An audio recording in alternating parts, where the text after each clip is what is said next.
Of course, recently, and I say of course because you probably know this, Representative Ilhan Omar of Minnesota tweeted about AIPAC and about the influence of money in politics as regards U.S.-Israeli relations.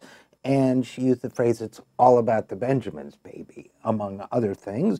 That was a primary trigger for an entire controversy about was she being anti-Semitic? Was she using anti-Semitic tropes?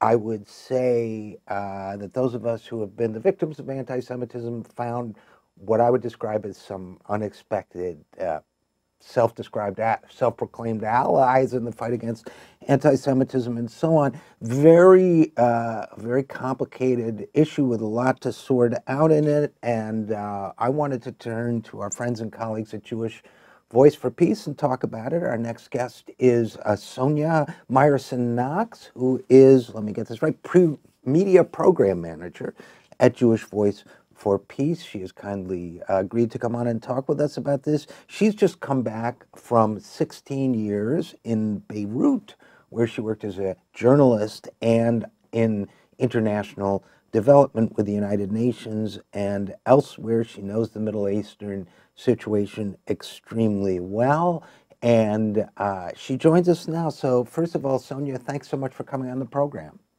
Thank you for having me. Secondly, okay, Ilhan Omar, accusations of anti-Semitism.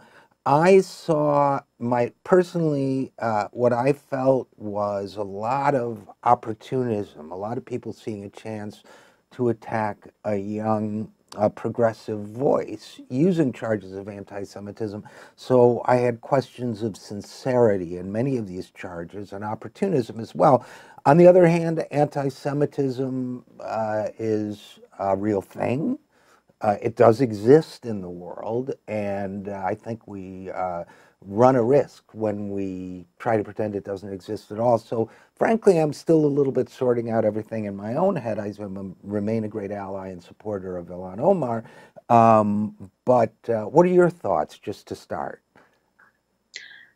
All right, thank you. There's an awful lot to be untangled here.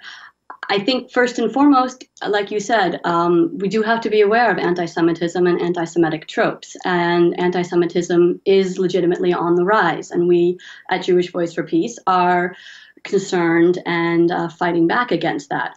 But the accusations that there is a new anti-Semitism that is coming somehow from the left or from Muslims or from people of color or any of that is vastly overblown, and I think you're right. It is exactly an example of opportunism.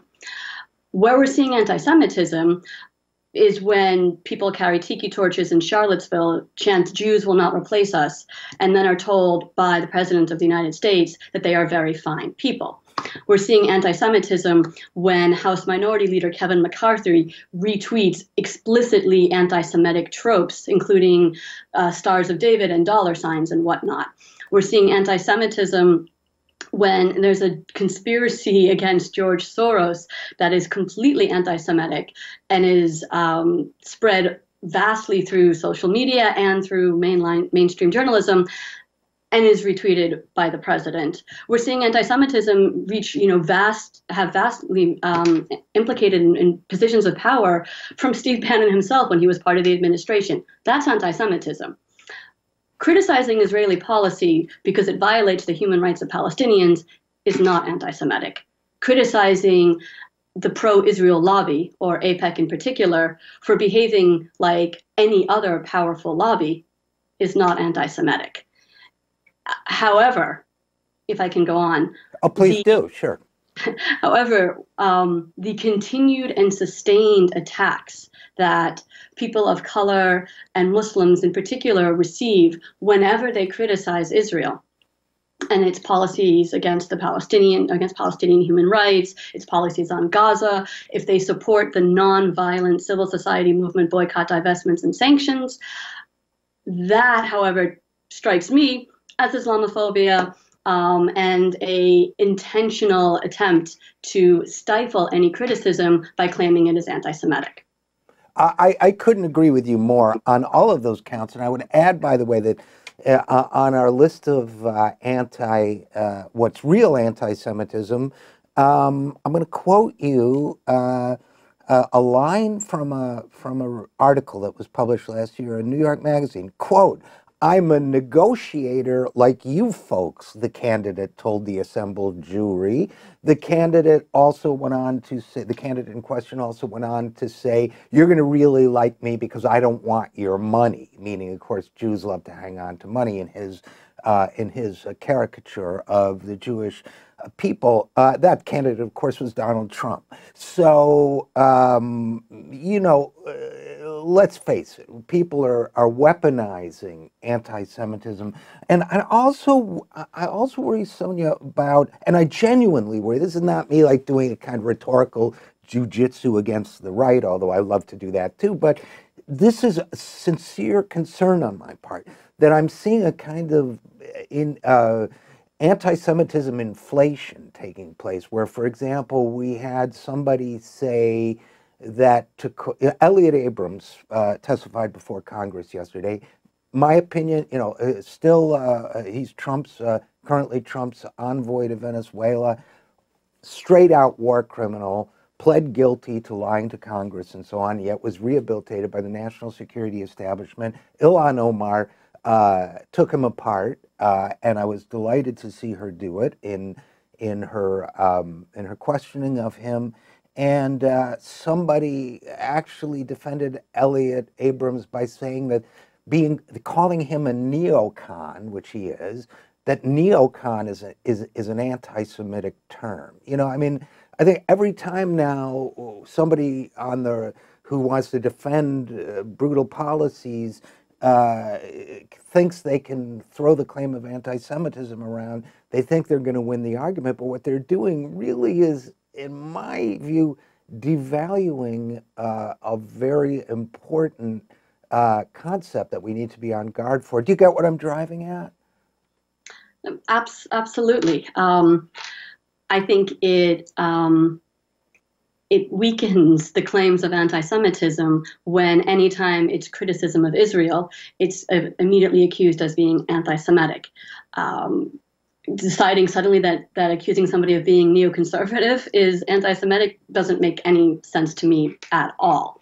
I would argue that a lot of the lawmakers that are very have shown a great deal of support to the pro-Israel lobby are themselves proud proclaimers of neoconservatism.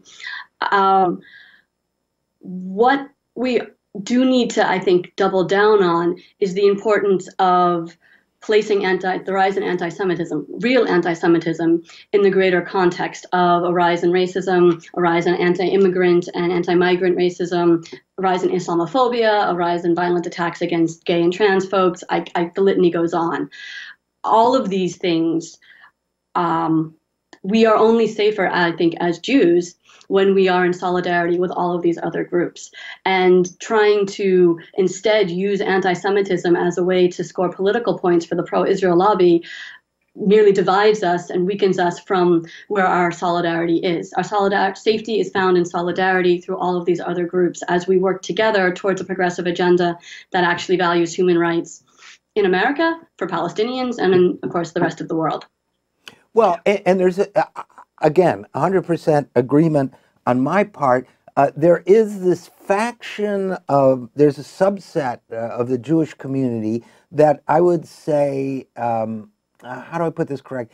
For example, I've seen things written in Tablet or The Forward or other Jewish publications where they say, well, they will make these false claims, in my opinion, about what constitutes anti-Semitism, as in any criticism of Israel and Israeli government policies is anti-Semitic and so on. And then they will say, one person actually said when challenged on that, well, we are the oppressed group in question, and any oppressed group has the right to define for itself what prejudice against it, how prejudice against, or what is prejudice against it, I guess. So in other words, she was saying, you cannot tell me what's anti-Semitism But that gets into my self-identification is complicated, but what about people like you and me who, you know, we qualify. I was bar mitzvahed, right? I've got my ticket, okay? And what happens to people like you and me who say, you don't speak for me, right? I mean, your group, Jewish Voice for Peace, great group, but I've seen accusations, well, you guys are anti-Semitic. And the thing in my dad's family, you know, some of his relatives, they would, if we would argue about Israel, there were progressive Jews back then, I would feel very alone in those arguments. And the phrase that was used back then was self-hating Jew, that somehow you were expressing self-hatred if you didn't like the policies of the Israeli government. So, and I've seen you guys accused of anti-Semitism. I've seen, you know, the accusation is internalized anti-Semitism. What do we do to counter this this trope, this counter trope that says you're not allowed to criticize Israel because if you do, we get to label you an anti-Semite, heap scorn and shame on you, and exclude you from the conversation? What we do is actually hold on to the fact that we are part of a growing progressive movement, and the tide is changing. And this is why AIPAC is so scared, and this is why AIPAC is lashing out so strongly. The Jewish Voice for Peace has been accused of all sorts of things, and in fact, Israel has banned us from entering Israel because of our support for the nonviolent boycott, divestment, and sanctions movement. But we are stronger, and we are growing stronger every day, and we're growing stronger in solidarity with all these other movements. You can no longer actually be a progressive politician or activist or elected official and try to act like you cannot also value Palestinian human rights. There is no longer the Palestinian exception. We have seen under the Netanyahu government, we have seen I don't even know where to begin on the list of atrocities. Racist apartheid state laws come into effect. The crippling illegal blockade on Gaza. Countless wars on Gaza. I mean, the litany goes on. And Israel can no longer hide those violations of human rights. So we publicize what is happening. We stand behind it. We stand in solidarity with other groups that do that. And we stand up as Jews continually and loudly and say, we have a place in the Jewish community.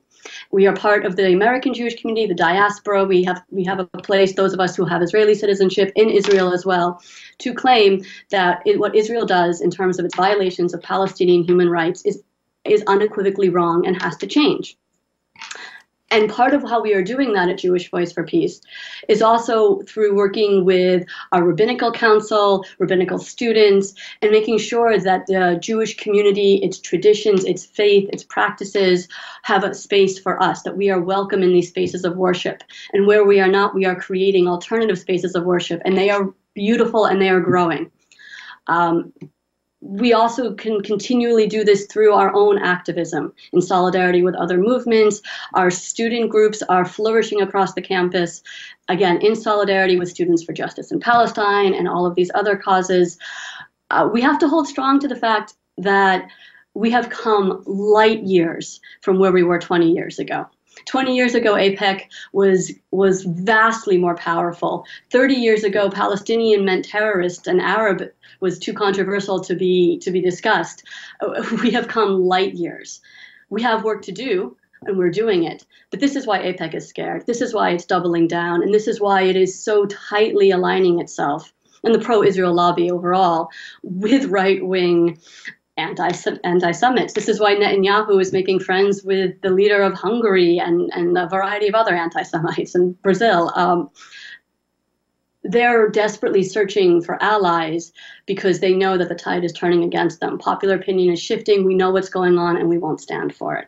Well, I think that's really well put, and just a couple closing thoughts, and then I'll give you the last word. But one is, you know, my sense with Netanyahu is that his real faith is fascism, and that the affinity he feels for someone like Viktor Orban in Hungary is based on a totalitarian mindset. And yes, of course, he identifies with Jewish people, and of course, he is, you know, I'm sure he practices the Jewish faith, but I have strong negative feelings. Now, I do want to say, you know, if we're talking about like my father's generation that lived through, fought World War II and went through the Holocaust, you know, there, in the words of one rabbi, I spoke to one very wise rabbi I spoke to once, you know, there's a post-traumatic phenomenon in the Jewish community because the Jewish community went through the most horrific, arguably, experience, certainly in modern history, and the Holocaust. And so I understand, first of all, that anti-Semitism is real. I understand that it's a threat. I understand that the pain of what the Jewish people have gone through cannot go away, but I've always been taught that pain is best treated through extending compassion to others who are suffering. And, you know, this is a, you know, I mean, the psychologist and psychiatrist Judith Herman wrote about this in her book, Trauma and Recovery, that the best thing you do with your traumatic experience is turn to others who are suffering and relieve their suffering, that's the healthiest thing to do.